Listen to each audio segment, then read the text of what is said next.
मुल्क भर में कोरोना वबा बेलगाम होता जा रहा है। दिन ब दिन कोरोना केसों में इजाफा हो रहा है। अब तक मुल्क भर में कोरोना मुतासिरीन की तादाद 41 लाख से तजावुज कर चुकी है। 24 घंटों में 90,633 केस सामने आए हैं, जो कि 24 घंटों में मुतासिरीन की सबसे बड़ी तादाद है, जबकि 1065 अफराद की मौत हुई है। कोरोना मुतासिरीन की मजमूई तादाद 41,13,812 है और मजमूई तौर पर 70,626 अफराद की मौत भी हो चुकी है। ICMR की रिपोर्ट के मुताबिक 5 सितंबर तक 4,88,31,145 अफराद का कोरोना टेस्ट किया जा चुका है। सिर्फ एक हफ्ते में 10,92,654 अफराद के सैंपल की जांच की गई है। महकमे सेहत की जानिब से तमाम तरह इक़दाम उठाए जा रहे हैं, लेकिन इसके बावजूद कोरोना वबा को कंट्रोल करना मुश्किल होता जा रहा है। मुल्क भर में 15 ऐसे शहर जहां कोरोना तेजी से फैल रहा है, उन 15 शहरों में कानपुर भी है। अब तक कानपुर में 16,000 से ज्यादा मामले सामने आ चुके हैं और 450 अफराद की मौत हो चुकी है। उधर सरकार ने सीरम सर्वे का आगाज किया है, ताकि कोरोना के मरीजों की तशखीस करके शहर से कोरोना का सफाया किया जा सके। कानपुर में सीरम सर्वे की शुरुआत की जा रही है। इस सर्वे में एंटीबॉडीज टेस्ट किए जाएंगे, जिससे शहर के 45 इलाकों की डॉक्टरों की टीम खून के नमूने हासिल करेगी। इससे पता लगाया जाएगा कि बॉडी में कोरोना के असरात हैं या नहीं, ताकि आने वाले दिनों में शहर से कोरोना को खत्म किया जा सके। जो सीरो की टेस्टिंग हो रही है, उसमें क्या होता है कि जो लोग कोरोना से संक्रमित हो जाते हैं, उनकी बॉडी में एक एंटीबॉडीज टेस्ट होता है, IgG इम्यूनोग्लोबिन टेस्ट बोलते हैं उसको। तो उसके बाद जब पेशेंट की रिकवरी हो जाती है तो इम्यूनोग्लोबिन एंटीबॉडीज़ का लेवल बढ़ जाता है, तो उससे ये मालूम पड़ जाता है कि इस व्यक्ति को कोरोना रहा होगा। ठीक, एक अच्छी शुरुआत है। इस शुरुआत को बहुत पहले कर देना चाहिए था, लेकिन मैं बता दूं, ये जो एंटीबॉडीज़ होते हैं 30 से 35 दिन बाद बनने बंद हो जाते हैं। डॉक्टरों का कहना है कि कोरोना गाइडलाइन पर सख्ती से अमल नहीं किए जाने की वजह से कानपुर में कोरोना तेजी से फैल रहा है। डॉक्टरों का ये भी कहना है कि कानपुर शहर में सीरम सर्वे काफी पहले ही शुरू करना चाहिए था, ताकि शहर में कोरोना वबा को तेजी से फैलने से रोका जा सके। डॉक्टरों का ये भी कहना है कि अगर कोरोना को अवामी सतह पर तेजी से फैलने से नहीं रोका गया तो कानपुर मुल्क के सबसे ज्यादा मुतासर शहरों में होगा। कानपुर के 15 शहरों में कानपुर का नाम होना ये बहुत गहन चिंतन का विषय है। इसमें सब लोगों को चाहिए कि कम से कम कानपुर की ज़्यादा से ज़्यादा टेस्टिंग हो और इन 15 शहरों को विशेष करके देखना चाहिए। तो लोगों को सावधानी बरतनी चाहिए। जिस प्रकार से सरकार ने छूट तो दी है, भाई व्यापार करिए, लॉकडाउन खोल दिया है, तो उसमें आप पूरी व्यवस्था रखिए, सैनिटाइजर करिए, मास्क लगाइए, लोगों से दूरी बनाइए और जितनी सुरक्षा हो सके उतनी सुरक्षा करिए। सरकार ने उन शहरों की लिस्ट तैयार की जहां कोरोना संक्रमण तेज़ी से बढ़ रहा है। उन 15 शहरों में कानपुर का भी नाम है, जो एक चिंता का विषय है। उत्तर प्रदेश सरकार ने ये फैसला लिया है कि कानपुर में सीरो सर्वे कराया जाएगा, जो आज से शुरू हो गया है और 4 दिनों तक चलेगा। 45 क्षेत्रों में सीरो सर्वे यानी कि खून की जांच करके एंटीबॉडीज़ का पता लगाया जाएगा कि यहाँ पर कोरोना किन लोगों को हो चुका है और उनसे कहाँ कहाँ फैल सकता है, जिससे आने वाले दिनों में कोरोना की क्या स्थिति रहेगी शहर में, इसका भी अनुमान लगाया जा सकेगा। लेकिन डॉक्टरों का कहना है कि ये एंटीबॉडीज़ केवल शरीर में 30 दिनों तक रहती हैं, इसके बाद उसका असर खत्म हो जाता है। अब देखना होगा कि इस सीरो सर्वे से क्या हासिल होता है और आगे की क्या रणनीति बनाई जाती है। कानपुर से संदीप सविता, न्यूज़ 18 उर्दू। नाज़रीन, इस वक्त एक अहम खबर बिहार असेंबली इंतखाबात से जुड़ी हुई। आपको बता दें, RJD और CPI में सीट शेयरिंग का फॉर्मूला तय हो चुका है। कन्हैया कुमार को चुनाव नहीं लड़ाने की RJD की शर्त CPI ने शर्त को मंजूर कर लिया है। दोनों पार्टियां मिलकर चुनाव लड़ेगी। काफी अहम खबर। आपको बता दें, बिहार असेंबली इंतखाबात आने वाले हैं और इसी बीच RJD और CPI के बीच सीट शेयरिंग का फॉर्मूला वो तय हो गया है। RJD ने कन्हैया कुमार को चुनाव नहीं लड़ाने की शर्त रखी थी, CPI ने शर्त को मंजूर कर लिया है। दोनों पार्टियां ये चुनाव मिलकर लड़ेंगी। हमारे नुमाइंदे निरंजन इस वक्त हमारे साथ जुड़ चुके। निरंजन, RJD और CPI के बीच में सीट शेयरिंग का फॉर्मूला तय हो गया है, क्या ये फॉर्मूला क्या है वो बताएं। जी बिल्कुल, जिस तरह से लगातार बिहार विधानसभा चुनाव को लेकर बैठक जारी है और सीपीआई, सीपीएम और माले ने तीनों पार्टियों ने 50 सीटों का जो लिस्ट दिया है आरजेडी महागठबंधन को, उसको लेकर के इस तरह से कयास लगाए जा रहे हैं। आप देखें कि 2019 के लोकसभा चुनाव में भी कन्हैया कुमार को बिहार की राजनीति से दूर रखा गया था। राजद भी वहां उम्मीदवार खड़ा किए थे और कन्हैया कुमार भी वहां खड़ा हो गए थे, लोकसभा चुनाव लड़े थे। इसी शर्तों के आधार पर कन्हैया कुमार से ये बातचीत सीपीआई की ओर से हुई कि कन्हैया कुमार चुनाव प्रचार तो करेंगे लेकिन बिहार विधानसभा चुनाव वहां नहीं लड़ेंगे। और उधर आरजेडी से सीपीआई ये भी कहा है कि इन्हें बिहार की राजनीति से दूर रखा जाए और केंद्र की राजनीति में भेजा जाए। इसको लेकर के राज्यसभा में भेजने की बात हुई है। क्या वजह है इसकी कि कन्हैया कुमार को नहीं चाहते कि चुनाव लड़े और बिहार की सियासत में ज्यादा उनका इन्वॉल्वमेंट हो?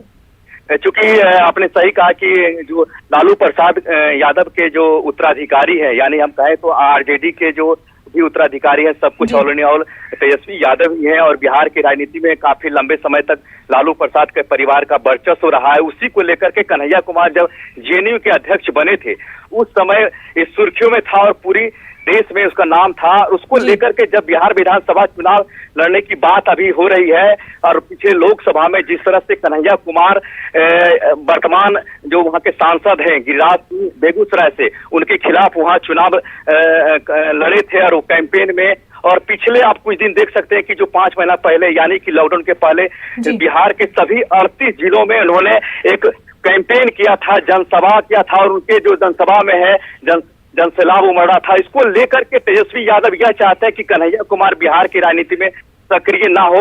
अगर हम उम्र की बात करें तो कन्हैया कुमार का वही उम्र है जो तेजस्वी यादव का है। और जहां तक राजनीति की बात है तो राजनीति में बिहार ही नहीं बल्कि पूरे देश में देखा जाए तो कन्हैया कुमार का एक बहुत बड़ा कद है, उसके सामने कहीं न कहीं छोटे पड़ते हैं तेजस्वी यादव। उसको लेकर के तेजस्वी यादव को यह लग रहा है कि मेरा जो राजनीतिक कैरियर है, जो मेरा राजनीतिक भविष्य है, कन्हैया कुमार के सामने छोटा पड़ जाएगा। इसे देखते हुए बिहार की राजनीति से दूर रखना चाहते कन्हैया कुमार को। तो तेजस्वी यादव जो पर्सनल बेनिफिट ढूंढ रहे हैं इस चक्कर में कहीं इलेक्शंस में ये भारी तो नहीं पड़ सकता? नहीं, ये शर्त हुई है कि कन्हैया कुमार चुनाव प्रचार तो करेंगे। ये दोनों पार्टियों में ये बातचीत हो गई, तय हुआ कि कन्हैया कुमार को राजनीति करना तो है लेकिन इसे राज्यसभा भेजा जाए। हालांकि राज्यसभा तो ऊपरी सदन है, जो देखा जाए तो बिहार की राजनीति में इन्वॉल्व ना हो, इसे दूर रखा जाए। यानी बिहार की जो पूरी राजनीति है उससे ना करके ये केंद्र की राजनीति करे, बिहार की राजनीति से दूर है। ये दोनों में शर्त इस तरह से बात हुई है। उसको लेकर के चुनाव प्रचार में जो भी होगा स्टार कैंपेन प्रचारक के रूप में कन्हैया कुमार भी प्रचार करेंगे लेकिन बिहार विधानसभा चुनाव नहीं लड़ेंगे वो। ये बताएं कि आरजेडी और सीपीआई का जो ये इत्तेहाद है इसको कितना मजबूत समझा जा रहा है? देखिए, जिस तरह से लगातार आप देख रहे हैं कि पिछले 2-3 दिन पहले जिस तरह से महागठबंधन छोड़कर के जीतन राम मांझी ने एनडीए का दामन थामा और 25 सीट की बात रख रही है वीआईपी प्रमुख मुकेश सहनी। लगातार महागठबंधन के भी कुछ जो आरजेडी से भी एनडीए गए हैं, एनडीए से भी आरजेडी में आ रहा है। इस तरह से लगातार दोनों में एनडीए और महागठबंधन में लोगों का आना जाना का सिलसिला शुरू है। कई और लोग जाएंगे जब तक चुनाव की तिथियों की घोषणा नहीं होगी, आचार संहिता नहीं लगेगा, जिन्हें टिकट नहीं मिलेगा, निश्चित तौर पर अपना जो राजनीतिक कैरियर है वो सुरक्षित बचाना चाहते हैं। इसको लेकर के निश्चित तौर पर कहा जाए तो अभी देख रहे पिछले कुछ दिनों जिस तरह से रघुवंश प्रसाद सिंह पुतुल सिंह को लेकर के कयास लगा जाना कि पुतुल सिंह आरजेडी में आने वाली है, रघुवंश सिंह आरजेडी से जदयू में जाने वाले हैं, शरद यादव जदयू में जाने वाले हैं। इस तरह से जिस तरह से समीकरण बिहार में राजनीति में बनता जा रहा है उसको लेकर के कहीं न कहीं निश्चित तौर पर कहा जाए कि कन्हैया कुमार को तेजस्वी यादव इसलिए ये शर्त पहले ही तय कर दिया कि कन्हैया कुमार अगर हमारे साथ रहेंगे तो मुझे फायदा होगा। क्योंकि आप देखें तो जो बेगूसराय का जो क्षेत्र है पूरा कहे तो सीपीएम सीपीआई का गढ़ रहा है, कम्युनिस्टों का गढ़ रहा है। दूसरी ओर वो जो क्षेत्र है वो पूरी तरह से एक जातीय समीकरण का बहुत बड़ा इलाका रहा है, खास करके बेगूसराय का जो इलाका है उसको लेकर के ये नहीं चाहते हैं कि मेरे साथ कन्हैया कुमार ना रहे। हालांकि बातचीत तो तय हो गई है लेकिन कन्हैया कुमार को साथ लेके चलने की बात हो रही है। बिल्कुल निरंजन, बेहद शुक्रिया तमाम तफसीलात के लिए। सुशांत सिंह राजपूत केस में ड्रग्स के हवाले से रिया चक्रवर्ती से एनसीबी की पूछताछ जारी है। एनसीबी के 2 सीनियर एहलकार रिया से पूछताछ कर रही है। इससे पहले 26 states, 1200 plus reporters, 66.9 crore viewers. India's मजबूत की फैन है और उनके कातिलों को इंसाफ दिलाना चाहती है।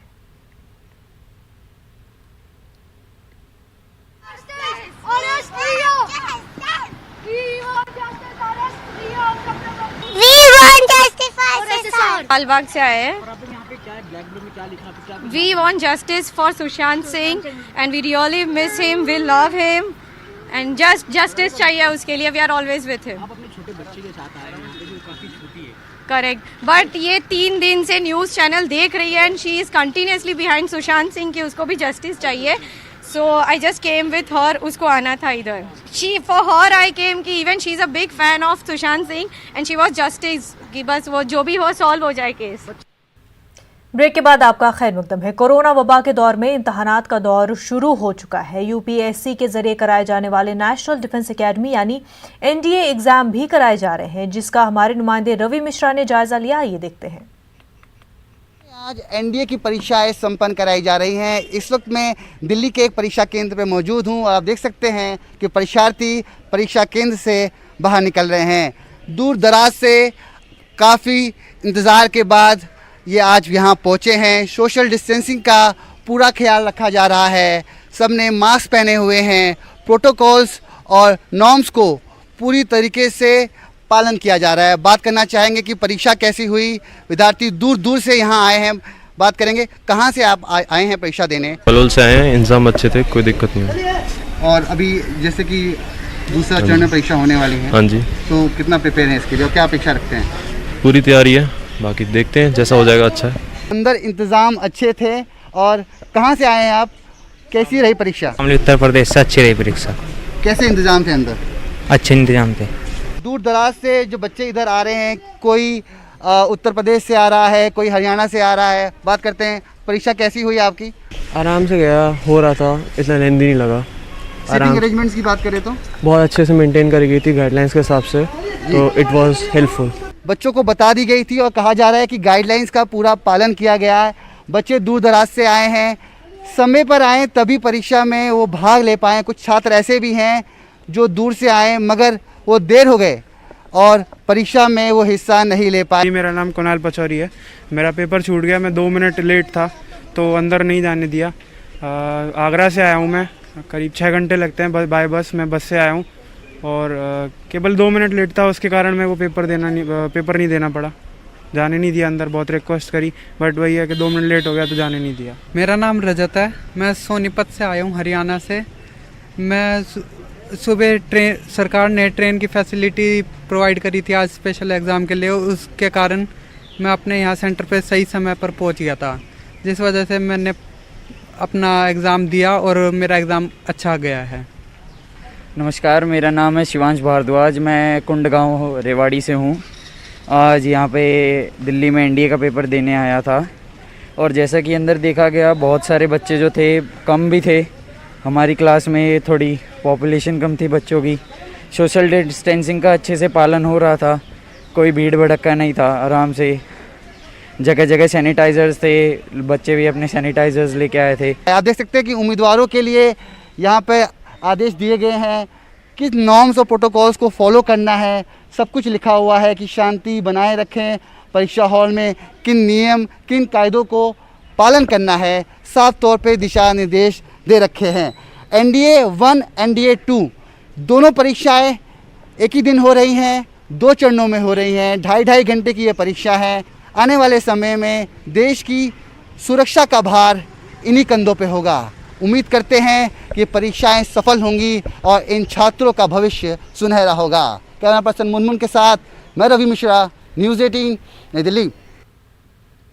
यूपी में अब तक हफ्ते में 2 दिनों का लॉकडाउन हुआ करता था, लेकिन आज से सिर्फ इतवार को ही लॉकडाउन रहेगा। मगर लॉकडाउन का असर देखने को नहीं मिल रहा है।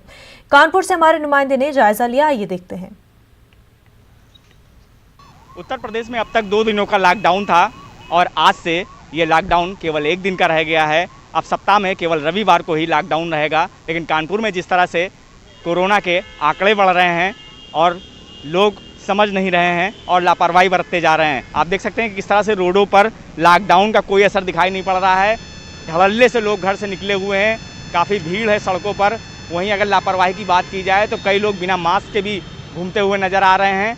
बंदी की बात जिस तरह से आदेश दिए गए हैं कि होटल, रेस्टोरेंट और सारी चीज़ें बंद रहेंगी, उसके बावजूद सब कुछ खुला हुआ है। यानी कि कई इलाकों में कुछ दुकानें खुली हुई हैं, होटल, रेस्टोरेंट भी खुले हुए हैं, सारी चीज़ खुली हुई है। पुलिस मौजूद है लेकिन लॉकडाउन का पालन कराने में वो असमर्थ दिखाई दे रही है, वो नाकामयाब दिखाई दे रही है। लेकिन जिस तरह से लॉकडाउन के आदेश दिए गए हैं, कोरोना के आंकड़े बढ़ रहे हैं, देश में 15 शहर जो संक्रमित सबसे ज़्यादा तेज़ी से फैल रहे हैं, उसमें कानपुर भी है, लेकिन बावजूद उसके लापरवाही नज़र आ रही है। कानपुर से संदीप सविता, न्यूज़ 18 उर्दू। पीएम मोदी को राखी और मधुबनी पेंटिंग पर मुश्तमिल मास्क भेजने वाली सीतामढ़ी की रूबीना खातून के हौसलों को नई उड़ान मिली है। पीएम मोदी ने खत भेजकर रूबीना की कोशिशों को सराहा है। देखिए रिपोर्ट।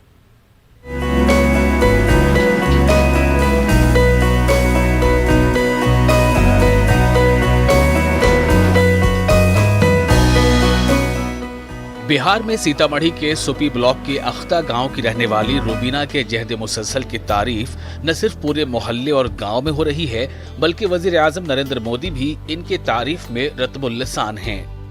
वजीर आजम नरेंद्र मोदी ने खुद रूबीना को खत लिखकर इनके हौसलों को और मजबूती दी है। दरअसल रूबीना खातून ने जिला इंतजामिया के जरिए मास्क मुहिम में हिस्सा लिया और अपनी मेहनत और लगन से आवाम में बेदारी लाने की कोशिश की। साथ ही इन्होंने मास्क के डिजाइन में राखी तैयार की, जो कि दस्तकारी का आला नमूना थी, जिसे रूबीना ने वजीर आजम नरेंद्र मोदी को भी पेश किया। जिसके बाद वजीर आजम ने शुक्रिया पर मबनी रूबीना के नाम खत भेजा। बहुत खुश हैं कि हमारे आदरणीय प्रधानमंत्री जी हमको जो पत्र भेजे हैं, धन्यवाद लेटर, उससे हम बहुत ज्यादा खुश हैं कि आज हमें गर्व महसूस हो रहा है। उधर दूसरी तरफ सीतामढ़ी इंतजामिया ने भी रूबीना के जज्बे को सराहा है। हमारे यहाँ की जीविका दीदी रूबीना खातून जी ने माननीय प्रधानमंत्री जी को ये राखी भेजी थी और उनकी बड़ी प्रशंसा माननीय प्रधानमंत्री जी ने की। हम सभी उनको धन्यवाद देते हैं। हम सभी रूबीना खातून जी को बधाई देते हैं कि उन्होंने इस जज्बे को कायम रखा एवं मास्क फोर्स में एक प्रेरक के रूप में लगातार कार्यरत है और लोगों को भी प्रेरित कर रही हैं। रियासत की तहजीब और सकाफत की हिफाजत में रूबीना ने कारहाय नुमाया अंजाम दिया है। रूबीना की मुहिम शानदार है, जिस मुहिम से हम सबको जुड़ने की जरूरत है। Bureau report, news 18 Urdu. Break के बाद आपका खैर मकदम है। बांडीपुरा में अपनी नवियत का पहला ऑडिटोरियम महकमे R&B ने लावारिस हालत में छोड़ दिया है। ये ऑडिटोरियम न सिर्फ खंडर में तब्दील हो रहा है, बल्कि लावारिस हालत में छोड़ा गया ये ऑडिटोरियम अब समाज दुश्मन अफराद की जानिब से मुख्तलिफ गैर अखलाकी कामों के लिए भी इस्तेमाल हो रहा है। पेश बांडीपुरा से हमारे नुमाइंदे सईद की रिपोर्ट।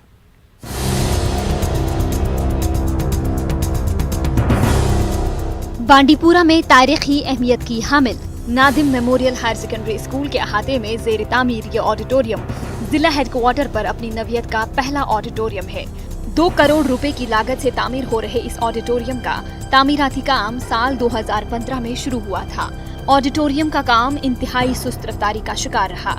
कुछ अरसे से इस ऑडिटोरियम को लावारिस हालत में छोड़ दिया गया है। इसकी खिड़कियां और दरवाजे तोड़ दिए गए हैं और ये ऑडिटोरियम मुकम्मल होने से पहले ही खंडर में तब्दील होने के करीब है।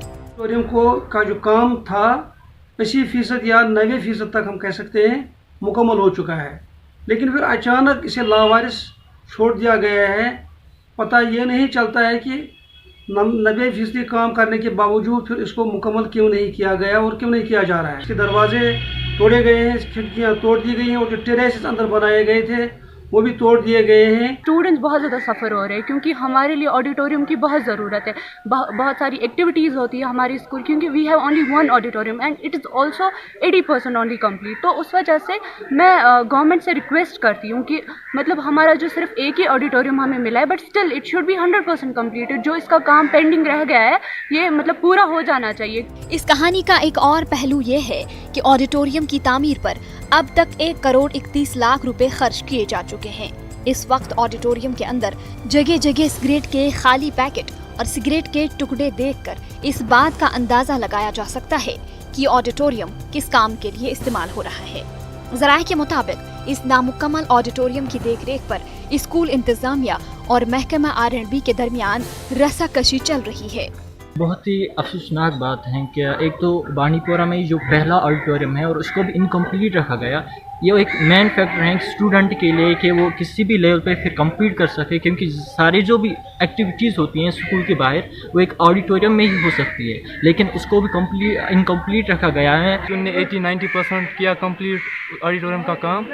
हम अब अपील करते हैं गवर्नमेंट से कि 10% उसका कंप्लीट कर सके, ताकि हम उसमें जो है मुख्तलिफ किस्म की जो एक्टिविटीज़ है, जैसे कल्चरल है, इस्लामिक है, हम वो कंप्लीट कर सके वहाँ पे। इस मसले पर अगरचे न्यूज़ 18 उर्दू ने इंतजामिया का रद्द अमल जानने की कोशिश की, ताहम कैमरे के सामने कोई भी कुछ कहने के लिए तैयार नहीं था। ये तमाम अफसरान इस बात से वाकिफ हैं कि ऑडिटोरियम को लावारिस हालत में छोड़ दिया गया है और ऑडिटोरियम की खस्ताहाली के मनाजिर देखने के बाद इनके पास कहने को कुछ नहीं रह गया है। न्यूज़ 18 उर्दू के लिए बांदीपुरा से सईद की रिपोर्ट। जिला शोपियां से ताल्लुक़ रखने वाले मुश्ताक अहमद परे अगरचे अच्छी आवाज़ और हारमोनियम बजाने की सलाहियत से भरपूर है, लेकिन आज तक किसी भी बेहतर प्लेटफॉर्म पर अपना हुनर दिखाने का मौका फराहम नहीं हुआ था। ताहम अब वो न्यूज़ 18 उर्दू के ज़रिए कश्मीर के सितारे टैलेंट हंट शो से दुनिया को अपनी सलाहियतों से रोशनास कराने के मुतमन्नी है। पेश है इरशाद मलिक की खास रिपोर्ट।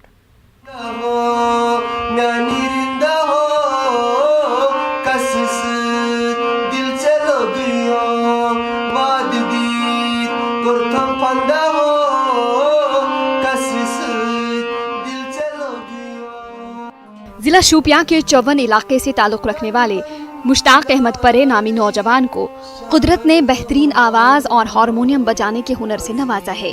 वादी के दीगर नौजवानों की तरह मुश्ताक भी न्यूज़ 18 उर्दू के जरिए कश्मीर के सितारे टैलेंट हंट शो पर अपनी नजरें मरकूज किए हुए हैं। मुश्ताक को बचपन से ही गाने का शौक था।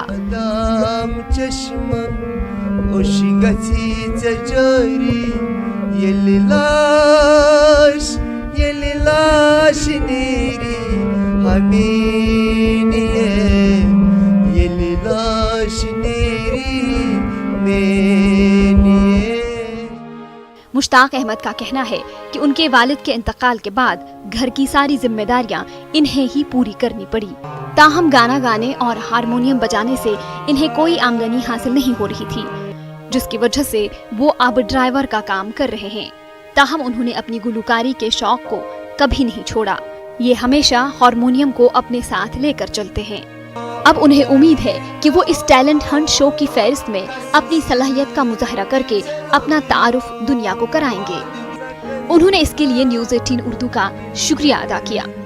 मुश्ताक का कहना है कि अब न्यूज़ 18 उर्दू के टैलेंट हंट शो कश्मीर के सितारे की मदद से कश्मीरी मौसीकी को मजीद फरोग हासिल होगा।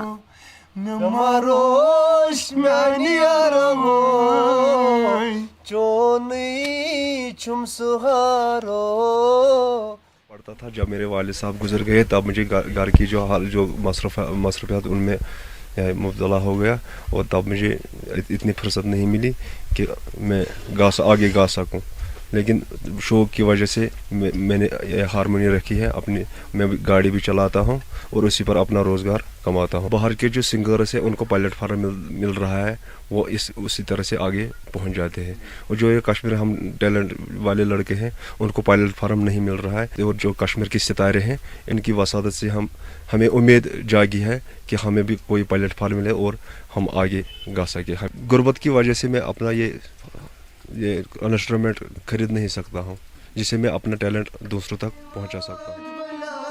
वादी कश्मीर के कई नौजवान अगरचे गुलकारी में बेहतरीन सलाहियत रखते हैं, ताहम इन्हें यहाँ हमेशा से ही प्लेटफॉर्म की कमी रही है। अब इन्हें उम्मीद है कि न्यूज़ 18 उर्दू के टैलेंट हंट शो से इन्हें अपने फन को दुनिया के सामने लाने का मौका फराहम होगा। न्यूज़ 18 उर्दू के लिए शोपियां से इरशाद मलिक की रिपोर्ट। कम कम मज़ार